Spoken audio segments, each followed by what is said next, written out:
Greetings, it's Valerie here. Hi.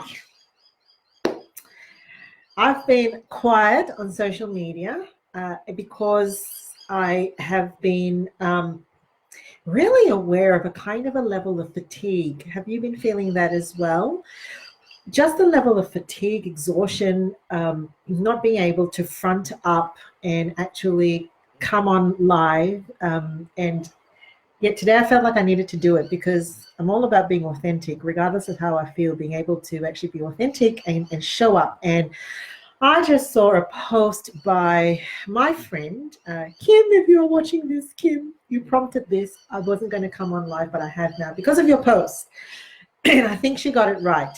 Kim, my friend Kim, posted about where is the leadership? Where is the leadership right now? Right now, we need our community leaders to show up for us and to ask the questions, how are you going?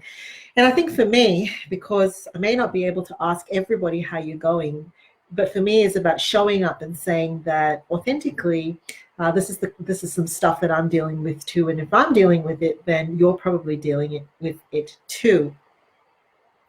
So you will know that I talk about burnout, but I think what we are experiencing is beyond burnout. I've been talking to some folk about delivering some webinars.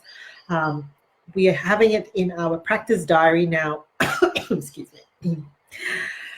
For me to come out and do some webinars for the different segments of our community that we serve. Boy, it takes time to organize these things in this new way of doing things. So apparently I can't just at the drop of a hat say the webinar's happening next week, let's do it. Why? Because we've got to realize that the people that we work with and the people that we live with are going through incredible emotional stuff. And we need to have more elasticity there, right? Some elasticity for people to be human and feel the things that they need to feel and to be weary and fatigued and tired. And for us to be aware that, when our cups are so full with all the other stuff that's going on in our world, to put on new things is just going to be very difficult. So here's my shout out to anybody who is working and living with a group of people or working with a group of people. Change does fill people's buckets and cups up to very full. And what else we put on needs to be really measured and very considered. So these webinars that I want to do and still want to do, taking a little bit longer to come out and do them. So Ode to the Celebrations, the Milestones, and the Memories is this the post. Back here at the Ling home, this is what my kids have been attending to. My high school children have been talking more and more at dinner about how they're feeling for the year 12s who they're feeling are going to miss out, and rightly so, miss out on some key milestones. They don't know when's the next time they're going to see their classmates, whether this was it and they didn't really have a chance to have a proper goodbye. Is there going to be a HSC? Will it finish? Will it end? What about the formals? The memories that would have been created? Everybody has a photograph album of a formal, right? Whether it's a year 10 or a year 12 formal. Will they be the generation that misses out? They've been talking about that. They've also been talking about other things. What about the kids who've got their L plates now, who, how are they going to, not being able to go out and do things? And there's a bunch of these things. The mums with babies right now, babies not getting the cuddles that they would normally get from all the well-meaning folks around them. Mums not being able to push their prams out to meet friends and show off their little ones and to have that celebration with their friends. The weddings, the funerals, all the various milestones that we are giving up. Grandparents not being able to see first steps or to be in the same room with their grandchildren. The rhythms and the celebrations of life, they're so part of our human DNA, aren't they? About how they give us a sense of joy, and they give us a sense of movement. And they also provide us with a basis to think that Life looks like that. While there is some hard stuff, we can look forward to some of the nice stuff as well. And really, right now, it can feel like instead of getting our intermittent, excuse me, it's asthma, intermittent birthday cakes or our intermittent celebration cakes, life is one long feast on cardboard and quinoa. I actually don't have a problem with quinoa. I like it. Insert your iconic health food that's not really tasty or celebratory. It can feel like that, can't it? So here's the thing. Let's just acknowledge the grief, right? Right now in my space, I'm thinking of ways of actually replacing those functions. How can we still celebrate and be a witness to these joyful moments with friends and family, but doing it differently?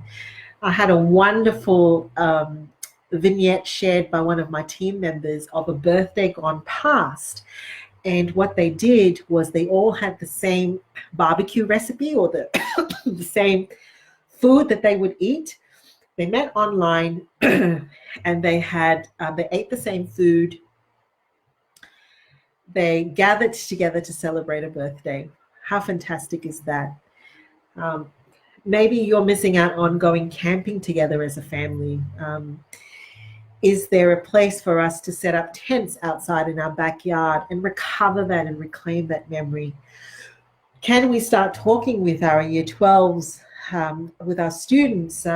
What do you want the formal to look like? Just because it's not going to happen right now doesn't mean that it can't happen on the other side. What's the main thing, right? This is what I've been asking some people too. Like, everybody has got a different idea of what's the iconic thing for them that ticks the box for the celebration. Is it the dress shopping? Is it the makeup and the hair? Or even for someone I was talking about who's really grieving that they're not going to be able to have the wedding. And I asked them, when you actually think about the wedding, what is it? What's the iconic thing that just ticks the box for you? And this person said, it was an arch. It's an archway. That's interesting. Like, everybody has got a different thing, right? It wasn't necessarily the dress for this person. It was the archway. And it's like, well, recover that. Get an archway. Do something for yourself at home. Recover that. When you actually sit and think about it, what's the thing that's most missing for you in these celebrations? We can grieve that and we can be sad about it. And I think it's natural and necessary because, I'm having a poem come to my head now. Is it a Keats poem? Those of you who know more about these things, I'm actually remembering a poem which talks about how when you savor the sadness that comes with death, for example, you also know the sweetness of what it is that we celebrate. So when we acknowledge the things that we are grieving and that we are losing, it also provides us some really keen insight into the joys of what it is that we're missing. And so I think it's natural and okay for us to grieve that.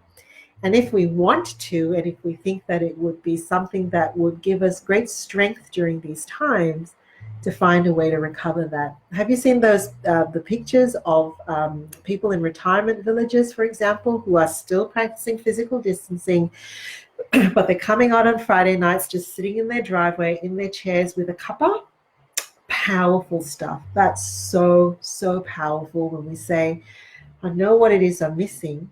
I'm grieving what we're missing. How can we still meet that need in different and creative ways? So, ode to the celebrations, ode to the milestones, ode to the memories that we are letting go. And when the moment of grief allows you to step into the green shoots that come out of this, the new ways of recovering it, go to town on it. Go to town on it. Do what you have to do, what you feel like you need to do, as long as it's legal and respectful of all the physical distancing rules that we have. Why not? And see if you can get a couple of mates and some family online to share those ideas with you and make it happen. Enjoy the rest of your afternoon.